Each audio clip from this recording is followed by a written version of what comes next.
Tuna na po yan, raw. This has crispy oyster. I have the seafood. Ito yung kanilang Maryland crabs. So, aking kakainin. So, ito po ang Baltimore. Ang ganda ng Baltimore. Kakain po kami dyan sa Phillips Seafood.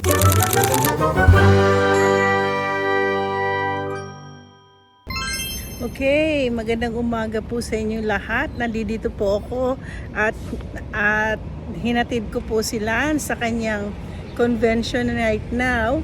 Makita niyo sa una kong is nakalagay sleep. Sana lahat sila hindi mag-sleep. So, I'm right now outside having my breakfast. Ito po ang French toast with bacon and eggs. Simple. May cheese pa. Mukhang masarap siya. Everybody's telling na mag-live daw ako ngayon.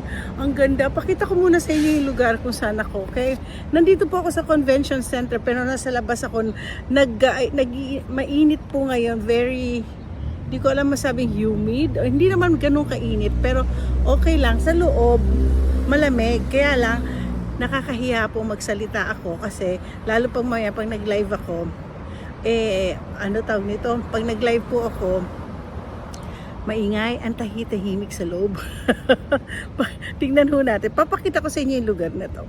Okay, tingnan nyo. Ang ganda-ganda po ng araw. Ang ganda ng araw. Diyan po ang So, ito po ang Baltimore. Ang ganda ng Baltimore. Alam niyo kanina, sinabi ko sa matanda, gusto kong Baltimore, napakatahimik, gano'n. Sabi niya, hindi na gaya daw ng dati. Parang hindi lang ma-appreciate. Maganda, ako na-appreciate ko, na-appreciate ko po ang Baltimore. Nandito ko ngayon, nagpapaano ng battery. Ito ang classes.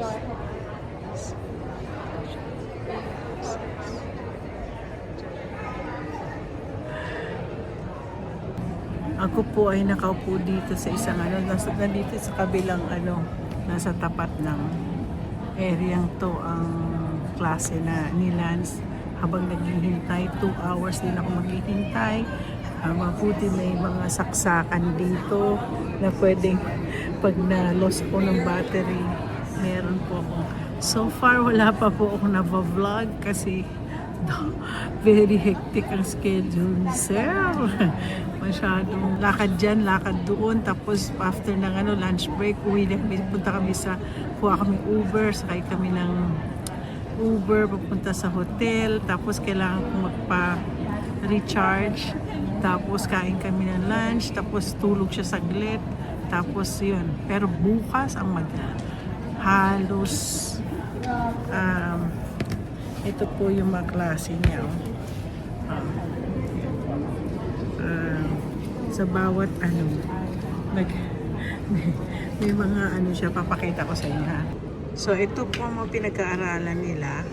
Naku, ito na pinaka-usong-uso na ngayon yung narcolepsy type ng cause loss of orexin and key regulator of the sleep-wake cycle. Ayan po yung pupuntahan namin yan mamaya. So marami siyang mga classes, tapos na yun. Ito ngayon Sunday, mga program niya. Itong pupuntahan namin bukas 6:15 to 8:15 nasa ballroom ng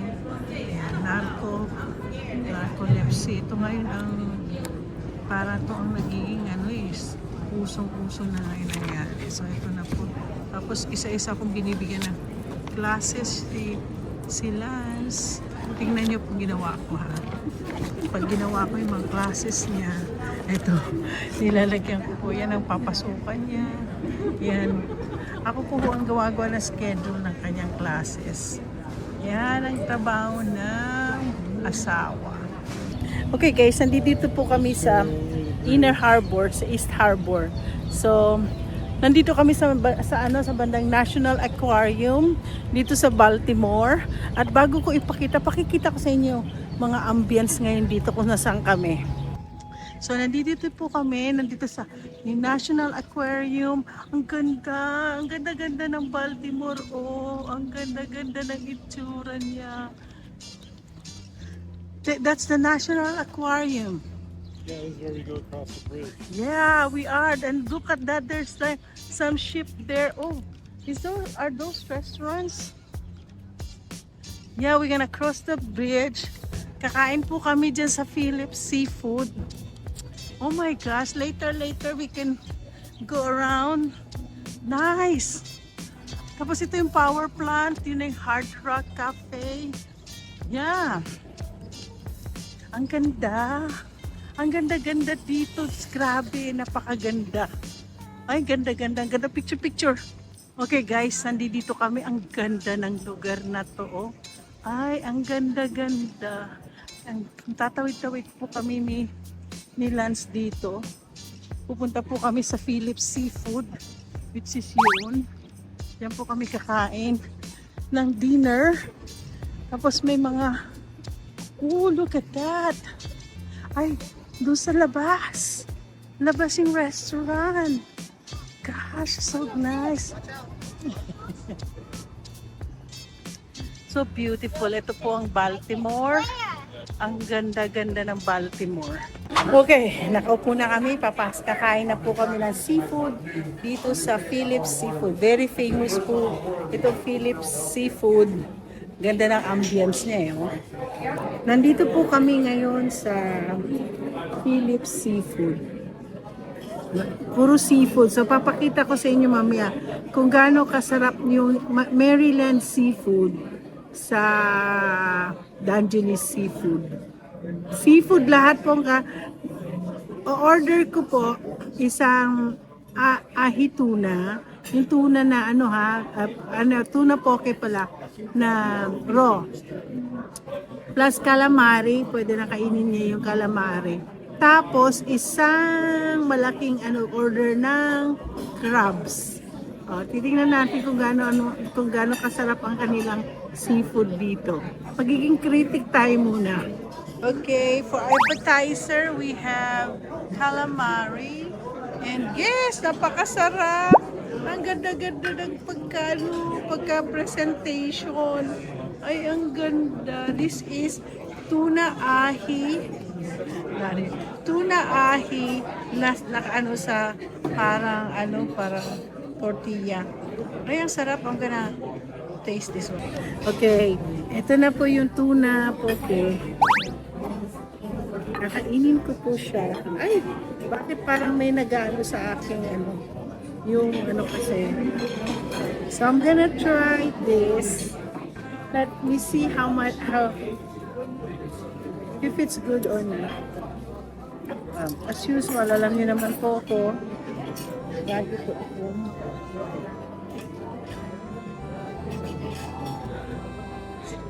Try natin. Ito po, unahin natin. Ay! How come there's something in the yeah, look. Ooh. Tingnan niyo yung tuna. Ay, ayan, tuna na po yan, raw. Meron silang rice sa baba. Over rice.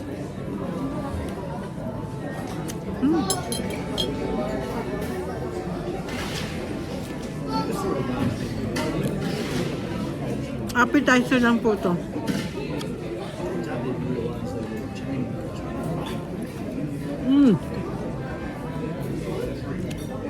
Mahulog.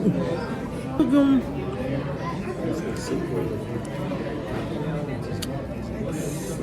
calamari po sila. Pinakain ng asawa ko. It's good, ha? You like it? Masarap po ang pagkain dito. Pag pumunta po kayo sa Baltimore, don't miss to come sa Philips Seafood. Dito lang sa Pratt Street. Marami silang location, pero dito sa Baltimore. Dito mamaya paglabas ko maraming makikita dito. So, Lance has oyster, crispy oyster. Tapos, I have the seafood. Ito yung kanilang Maryland crabs. So, kakainin ko po to. Tingnan natin kung gaano kasarap. Gaya na kalaban ng ating Dungeness crab. So guys, ito na ang aking kakainin. With matching cha-cha-chan! Ito po tinatawag kong buttered lemon. Walang butter lang, walang lemon. Kukunin ko po yung ito. Ay, meron ano. Okay. Meron pala sila nito. Akala ko wala. So, ako lang pong kakain ng masyadong maingay dito.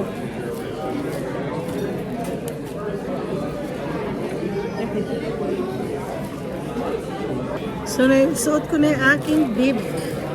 Kakain na po tayo ng ito yung snow crab nila. Napakaliit. Napakaliit lang. Okay. Sarap.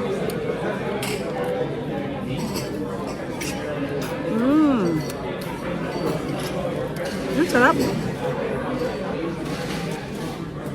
Kainin ko na lang, mami. Ako pa kakainin yung may ano. Yung ano lang, yung mga ito. Sasaw-saw mo siya dyan. Tapos,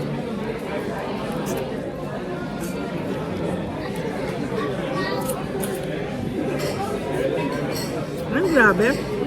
Ang sarap po. Grabe.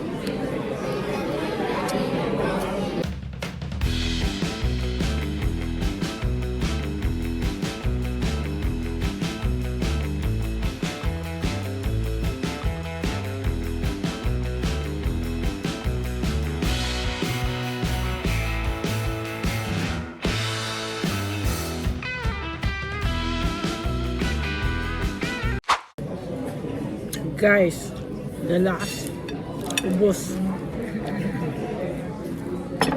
Naubos ko po lahat ng kinain ko. Kaya ang kamay ko, kakain na lang ako ng crack.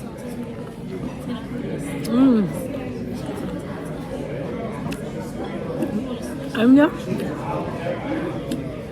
mas masarap pa po ang mais natin.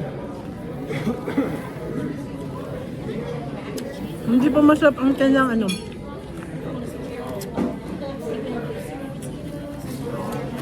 Grabe na tatlong pirasong snow crabs naubos ko po. Okay guys, ito na po. Hindi kami pwede magano kasi it's go. Ay. Yan. Yan po. Maglalakad po kami dito. Lalakarin muna namin yan. So, ito yung nakikita ko kanina na tapos dito yung Coast Guard. Ito yung Pier 5. Ano ba yung Roots Chris na yun? Another steakhouse. Ay, tingnan niyo po, oh. Anong Baltimore? Ganda. Ang ganda. Konti lang mga malalaking building dito. Okay, behind us, ito yung, tingnan niyo po, oh. May parang nagchichimni-chimni pa. Yan. Tapos yan na yung ano. Oh my gosh, it's gonna rain. Looks like it's gonna rain. Tapos naglalakad po kami. Ito yung kanilang another bridge. Ito yung natawag lang Maryland Civil War Trails. O, kikita nyo? Oh honey, look! This is the Baltimore Riot Trail.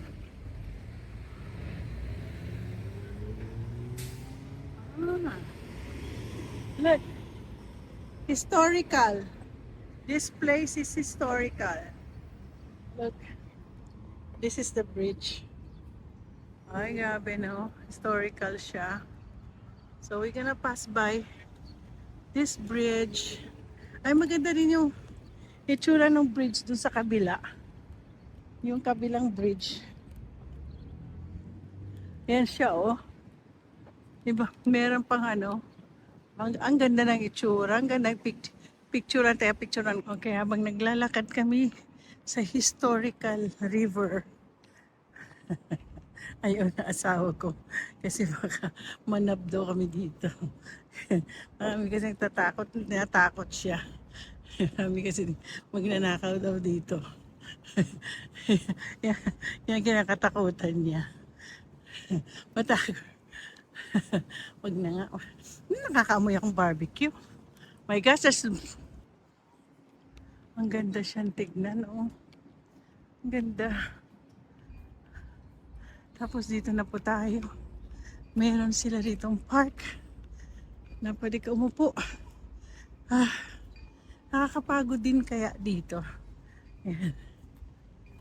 Pagod. Oh, pumping station. Yan. Tingnan niyo po, oh. Ganda. Ang ganda dito. Ah. we can we can sit down first here, honey. We can sit and then get we'll see where they're gonna where is the pickup point. If we can be pick over there by Uber. Where are we gonna go? Ang ganda, oh. What? Here you want to sit down. We can sit here for a while. Okay guys, napagod din kami. Haba din ang nilakad namin. Andito kami sa isang lugar na yan. Oh. Talagang mainit nga lang po dito. Masyadong mainit.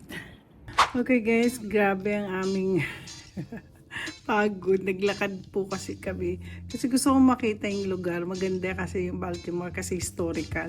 So anyway, mabait naman yung driver, Uber driver. Inintay talaga kami sa kabila. Alam ko pa na maglakad, magtakbo para lang tumawid. Anyway, ito na po ang aking second day. Second day namin. Second dinner. Second day. Second day kasi kahapon. First day sa conference ni Lance. Pero second day na namin dito kasi kahapon nga, di ba kumain kami. So anyway, don't forget to like and subscribe.